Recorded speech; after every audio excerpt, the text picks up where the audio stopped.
আজকে আমি তিনটি বিষয় নিয়ে কথা বলবো। একটি হচ্ছে বিশ্বাস, আরেকটি ভরসা, আরেকটি হচ্ছে আশা। একদিন সব গ্রামবাসী মিলে সিদ্ধান্ত নিল তারা বৃষ্টির জন্য সৃষ্টিকর্তার নিকট প্রার্থনা করবে। সবাই এক জায়গায় সমবেত হলো, কিন্তু একটি মাত্র ছেলে সে ছাতাসহ এসে হাজির হলো। এটাই হচ্ছে তার বিশ্বাস।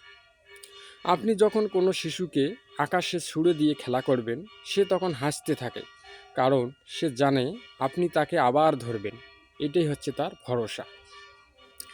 প্রতি রাতে আমরা যখন ঘুমাতে যাই, কোনো নিশ্চয়তা নেই আমরা পরের দিন আবার জেগে উঠতে পারবো কি না। তবুও আমরা পরের দিনের জন্য অ্যালার্ম দিয়ে রাখি। এটাই হচ্ছে আশা।